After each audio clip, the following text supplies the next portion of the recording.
JB타임즈. 네, 덤 박래 작가와 함께 시선 집중의 문을 열겠습니다. 어서 오세요. 네, 안녕하세요. 덤학과입니다.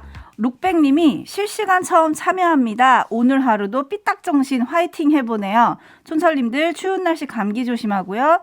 방역 지침 잘 지키세요 라고 보내주셨는데 삐딱정신 아니고 삐딱선정신 화이팅. 오늘 실시간으로 이제 처음이시라고 네. 반갑습니다. 어서 오시고요. 네, 그리고 감기 조심, 방역 지침 중요한 말씀을 다 해주셨네요. 네. 자, AS 타임 가시죠. 네, 어제 이 시간에 방역 패스 계도 기간이 끝났다. 위반하면 이용자도 사업주도 과태료가 부과되니 백신 접종 증명서랑 PCR 음성 확인서 잘 챙기자 말씀을 드렸잖아요. 네. 그런데 방역 패스 의무 시행 첫날부터 문제가 생겼습니다. 어제 점심시간 QR코드가 먹통이 된 건데요. 혼란이 일자 결국 질병관리청은 어제 저녁에 시스템 과부하로 인해서 어제는 방역 패스 적용을 하지 않겠다라고 밝혔습니다. 네. 과거 백신 접종 예약 때도 그렇고 매번 이런 일이 반복되는 걸 어떻게 봐야 될까요? 이걸 허무하다고 해야 됩니까? 황당하다고 해야 됩니까? 둘 다인 것 같아요. 아니, 이거는 예상을 못했다는 건 말이 안 되는 거잖아요. 그러니까요. 계도 기간도 있었는데. 그러니까 아니 그 대한민국의 직장이든 학교든 뭐 학교는 상관이 없겠네요. 아무튼 직장의 점심 시간이 뭐 1시도 있고 2시도 있고 3시도 있고 4시도 있습니까? 대부분 12시부터 1시잖아요. 비슷하죠. 그러면 직장 다니는 전 국민이 거의 동시에 나와서 QR코드 찍을 거라는 건 저도 할 수 있는 거잖아요. 네. 전문가 아니더라도. 그럼 거기에 맞게 시스템 준비해야 된다는 것도 기본 아닌가요? 그러니까요. 이것도 안 돼 있었다는 얘기잖아요. 이건 예측 불가능한 돌발 상황도 아니잖아요. 충분히 예측 가능한 상황이었죠. 일어나고 있었다는 얘기밖에 더 되는 겁니까, 그게? 네. 거기다가 지금 시스템 과부하 때문에 문제 발생한 게 이번이 처음도 아니잖아요. 그렇죠. 백신 예약, 그러니까 접종 예약할 때도 그러니까 여러 번 나왔던 이야기잖아요. 네네. 이거는 지금 뭔가 구멍이 뚫려도 한 점 뚫려 있다는 얘기밖에 안 되는 거죠. 그러니까요. 이제 뭐 시스템 복구도 하고 더 넓혔다고 하니까 오늘은 문제가 없을지 잠시 후에 방역 당국과 인터뷰에서 또 확인을 하도록 하겠습니다. 네. 그리고 뉴스와 분석이 함께하는 제이비타임즈 이제 오늘 주목할 뉴스들 챙겨드려야 할 텐데요. 네. 5349님이 YTN 김건희 씨 인터뷰 사실입니까? 이런 문자가 도착을 했는데요. 벌써 포털에서 뉴스 보시고 많은 분들이 문자를 보내주고 계십니다. 이게 네. 오늘 첫 번째 주목할 뉴스죠? 그러니까요. YTN 이제 새벽에 보도한 내용이 있던데요. 허위 경력과 가짜 수상 기록 추가로 확인된 게 있다라는 내용을 보도를 하면서 김건희 씨와 인터뷰한 내용도 함께 보도를 했어요. 네. 지금 간략히 그 추려서 전해드리면 2007년 수원여자대학교에 제출한 교수 초빙 지원서를 보면 한국게임산업협회 기획팀 기획이사로 재직했다고 적어놨거든요. 2002년 3월부터 3년 동안 재직했다고 적어놨는데 한국게임산업협회는 2004년 6월에야 설립된 단체라고 합니다. 오. 불가능한 경력이 기재되어 있다는 이야기가 되는 거고요. 네. 또 수상 경력도 문제가 되는데 2004년 8월 서울국제만화 애니메이션 페스티벌에서 대상을 수상했다고 기재를 했는데 주최 측 확인 결과 김건희 씨의 개명전 이름인 김명신이라는 이름으로 응모된 출품작 자체가 없었다고 하고요. 2004년 대한민국 애니메이션 대상 특별상을 수상했다고 기재되어 있는데 해당 경연은 개인이 아닌 출품 업체가 받는 방식이었다고 합니다. 그러니까 개인의 수상이 아니라는 거죠. 네. 근데 이제 그 김건희 씨가 이 회사 이사로 재직한 건 맞지만 출품작 제작을 마친 뒤에 들어왔기 때문에 또 여기에 이름을 얹을 수도 없는 네. 그런 상황이었는데 얹었다 이런 이야기가 되는 겁니다. 근데 더 주목되는 건 비슷한 의혹이긴 하지만 이번에는 김건희 씨가 직접 입장을 밝혔다는 거 아닙니까? 그렇죠. 관련해서 한국게임산업협회에서 기획이사로 일했다라고 하는 부분이 있지 않습니까? 네. 믿거나 말거나 기억이 나지 않는다. 오. 정확한 경위를 확인하고 있다. 이런 말을 반복했다고 하고요. 네. 그다음에 2004년 서울국제만화 애니메이션 페스티벌 대상 경력에 대해서는 돋보이려고 한 욕심이었다. 그것도 죄라면 죄다. 이 점은 인정을 했다고 합니다. 네. 그러면서 본인 입장에서 항변을 했다고 하는데 수상 경력을 학교 진학을 위해 쓴 것도 아닌데 무슨 문제냐. 네? 이렇게 이야기를 했다고 하고요. 자기는 공무원, 공인도 아니고 당시엔 윤석열 후보와 결혼한 상태도 아니었는데 이렇게까지 검증을 받아야 되는 거냐. 이런 말을 했다고 합니다. 어허. 기자가 아니 그 자신의 채용으로 누군가는 피해를 봤을 수 있는 거 아니냐 이렇게 이제 물어보니까 자신이 채용되었다고 해서 누군가 채용되지 못하는 일은 없었을 것이라고 주장도 했다고 하는데요. 왜요? 자신은 공채가 아니라 누군가의 소개를 받아 지원했기 때문이다. 이런 근거를 댔다고 하거든요. 어허. 지금 하나하나 사실은 덧붙여야 될 말들이 좀 여러 가지가 있죠. 그러면 누군가의 소개를 받아서 지원을 했으면 말 그대로 위인설관. 원래는 뽑을 생각도 전혀 없는 자리였는데 김건희 씨 때문에 그럼 만들었다? 이런 이야기가 되는 겁니까? 그러니까요. 그게 아니고서는 누군가 한 명은 어떤 그 피해를 봤다고 볼 수 있는 거죠. 네. 그다음에 학교 진학을 위해서 수상 경력을 쓴 건 아니다. 그러면 예를 들어서 사문서 위조라고 하는 행위가 만약에 성립이 된다면 그거는 그 법률 위반이 되는 건 학교 진학에만 한정이 되는 겁니까? 그건 아니잖아요. 그렇죠. 이렇게 그 주장할 수 있는 부분은 아니지 않습니까? 더 문제는 교수직을 지원하는데 이거 쓰셨다는 거 지금 아니에요? 그러니까요. 그다음에 자기는 공무원도 아니고 윤석열 후보와 혼인한 상태도 아니었다. 이렇게까지 검증받아야 되는 거냐. 음흠. 본인 입으로 이야기할 사안인지도 사실은 잘 모르겠어요. 그러게요. 지금 촌철님들의 의견이 쏟아지고 있는데 네. 허위 경력에 대해서는 기억이 안 난다. 그리고 가짜 수상 기록에 대해서는 돋보이려고 한 거다. 이런 지금 얘기를 했잖아요. 네. 거기에 대해서 이대로님이 김건희 씨 문제의식이 수준이 최저네요. 돋보이려고 한 욕심이라니 점점점 찍어주셨고요. 김 SJ님은 저런 경력 쓰면 학교에서는 사실 확인도 안 하나요? 뒤에 교수로 채용이 됐다니까요. 저도 그게 참 그 이 비슷한 그 의혹 사건을 여러 번 전해드렸잖아요. 네. 그때마다 가졌던 의문이 학교에서 검증 안 하는 그거였거든요. 그러니까요. 네. 김은주님 음. 같은 건물에서 친하게 지냈다고 그 회사 기획이사 이력을 쓸 수 있습니까? 좀 이해가 안 되는 해명이 여러 가지가 있는데요. 네. 지금 김은주님이 찝어주신 거는 바로 이런 거예요. 게임산업협회와 같은 건물에 있으면서 협회 관계자들과 친하게 지냈고 이들을 자신이 몸담았던 학교 특강에 부르기도 했다. 그게 무슨 이런 상- 얘기를 김건희 씨가 했거든요. 네. 아, 근데 직접 해명이 더 오히려 궁금증과 물음표를 많이 남기는 것 같은데요.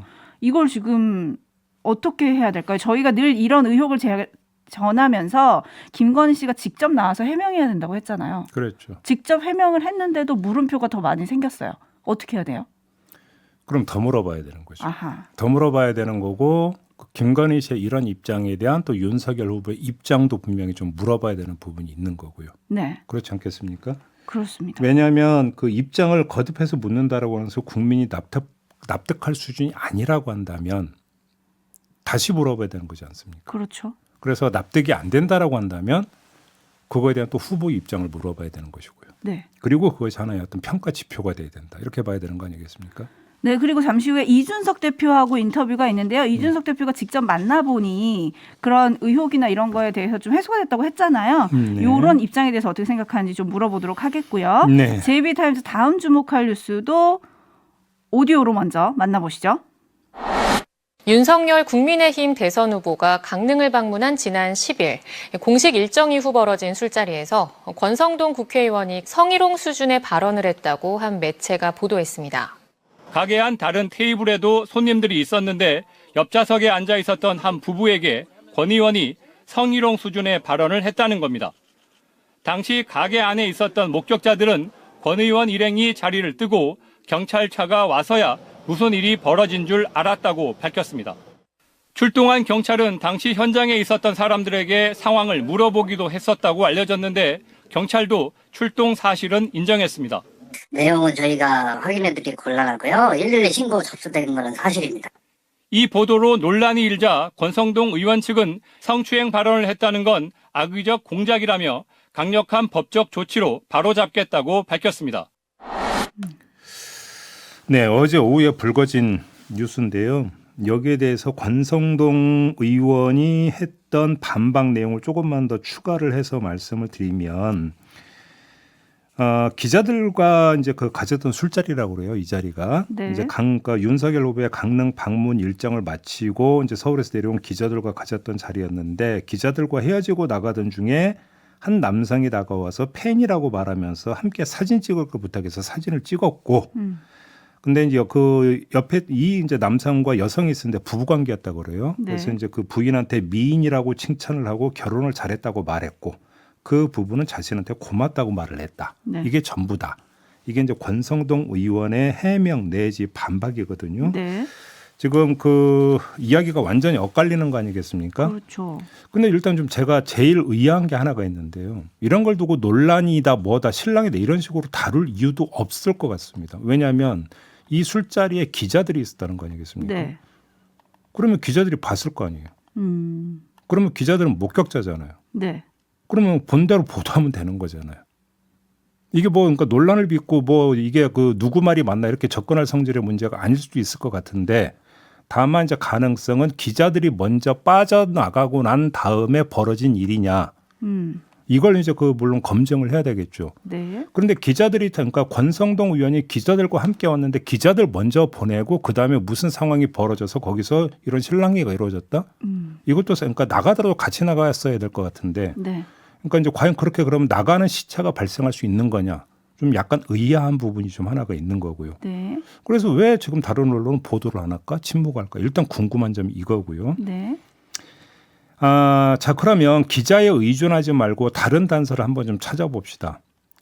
지금 양쪽의 주장이 전혀 다른 스토리를 그 풀고 있는 거 아니겠습니까?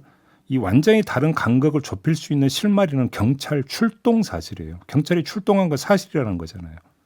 그런데 권성동 의원의 주장에 따르면 신고를 할 여지가 전혀 없는 상황이잖아요. 그냥 좋은 이야기 했으니까 실랑이가 벌어질 일도 없었고 네. 실랑이가 없었으니까 신고를 할 이유도 없는 거잖아요. 근데 경찰은 출동을 했다면서요. 네. 112 신고가 있었으니까 경찰이 출동했다는 거 아닙니까? 네. 앞서 오디오로 들으셨죠? 그럼 누군가 이게 문제가 있다고 생각을 해서 신고를 했으니까 경찰이 출동한 거니까 지금 그 양쪽이 주장하고 있는 상황이 너무나 지금 배치가 되는데 이건 문제가 있다. 그러면 어디서부터 그러니까 추적을 해야 되냐면 누가 신고를 한 거냐? 경찰에 112에. 네. 일단 이거부터 확인을 해서 그러면 그 사람은 왜 신고했느냐? 당시 상황의 인식이 어떤 것이었는가? 이게 좀 확인이 돼야 되는 문제인 것 같아요. 네. 그래서 지금 9930님이 경찰이 명확히 밝혀라라고 의견을 주셨고요. 네. 데이지님은 또 술이 잘못했다고 하겠네요. 라는 의견 보내주셨고요. 희망의 대한님은 경찰이 출동한 건 팩트 아닌가요? 라고 해주셨고 JL킴님은 기자들은 꼴 드셨나요? 라고 꼬집어 주셨고요. 알케미스트리 99%님은 근데 그렇게 많은 사람들이 한꺼번에 술자리를 왜 하나요? 이렇게 중요한 시기에? 라고 주셨는데 권성동 의원 측의 해명에 따르면 세네 곳에서 나눠서 방역수칙은 지켜서 숫자를 맞춰서 세네 곳에서 나눠서 마셨다 네. 이렇게 얘기를 했죠. 그렇다고 하더라고요. 네. 7810님은 그 캠프는 술이 자주 등장하네요. 라고 또 꼬집어 주셨네요. 아무튼 요거는 사실관계를 더 확인을 해봐야 될 것 같고요. 네. 이것도 또 이준석 대표한테 확인을 해보도록 하겠습니다. 그리고 이준석 대표가 이른바 잠행 중이던 때에 슬그머니 복당을 하신 분이 계시더라고요. 네. 전복민 의원.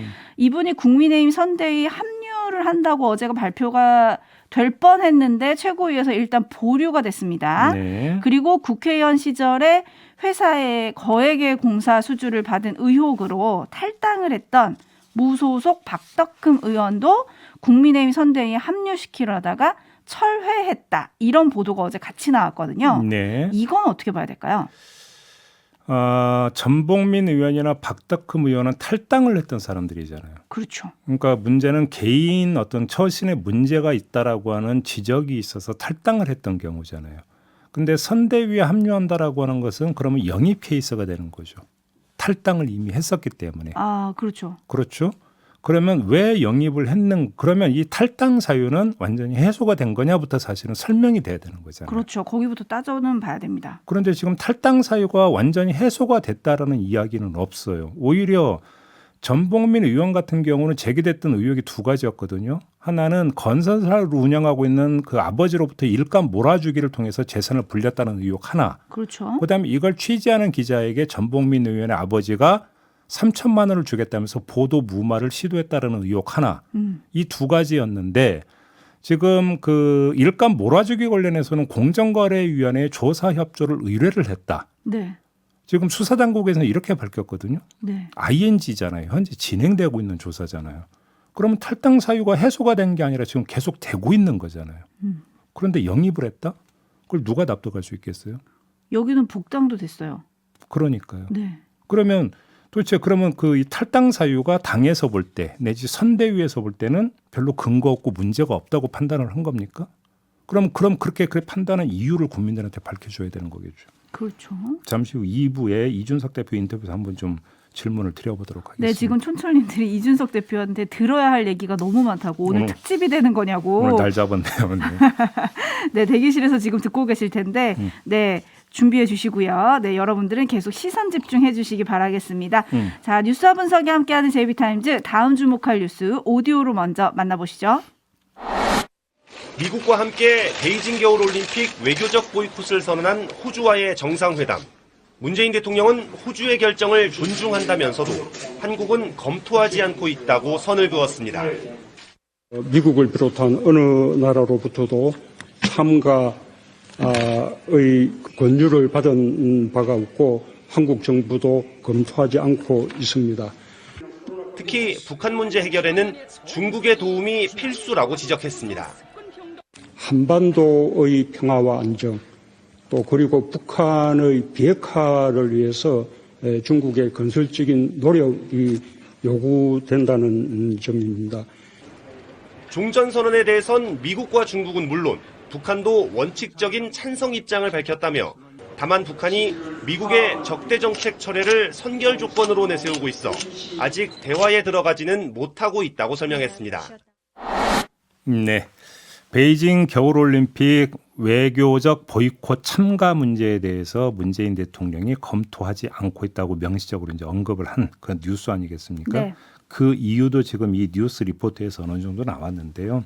일반적 분석은 종전선언을 추진하는 문재인 대통령 입장에서 중국의 입장과 역할이 중요한데 외교적 보이콧을 해버리면 어떻게 되겠느냐.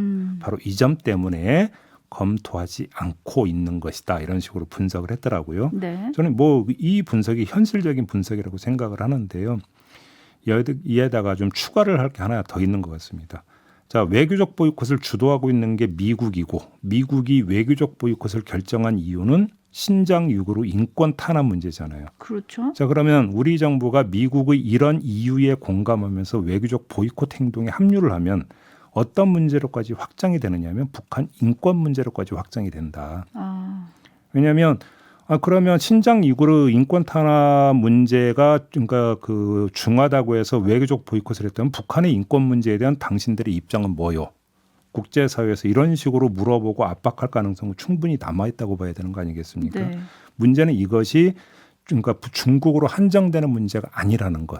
그렇다고 해서 인권 문제를 전면화해서 북한과의 어떤 그 대화의 모멘텀을 완전히 날려버리는 것도 한반도의 평화 정착이라고 하는 점에서 과연 바람직할 것이냐라고 하는 현실적인 고민.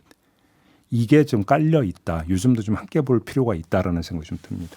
오히려 역으로 왜 북한 인권에 대해서 눈을 감냐 이런 지적이 또 나올 수도 있다. 이 말씀이신 이게 거죠? 꼬리에 꼬리를 무는 문제일 수가 있다라는 것이죠. 그렇군요. 그래서 청와대 관계자가 말하기를 참석은 하는데 그 참석자는 결정된 바가 없다. 또 이렇게 얘기를 했거든요. 그 네. 참여 형식, 방법에 대해서도 또 고민이 깊어졌다. 이런 보도도 있더라고요. 그러니까 어차피 미국은 외교사절 안 오고 이렇게 되어버린 상태에서 북한 선수단은 지금 참가 못하고 베이징 겨울올림픽에 그러면 김정은 국무위원장이 이 자리에 올 가능성은 거의 제로라고 봐야 되고 그렇게 또 놓고 본다면 우리가 외교사절을 보낸다 하더라도 꼭 문재인 대통령이 갈 이유가 과연 있느냐 필요가 있느냐 이건 당연히 현실적으로 계산해야 되는 문제가 되겠죠. 네, 지켜보도록 하겠습니다. 네, 자 이렇게 마무리하죠. 담화가 수고하셨습니다. 고맙습니다.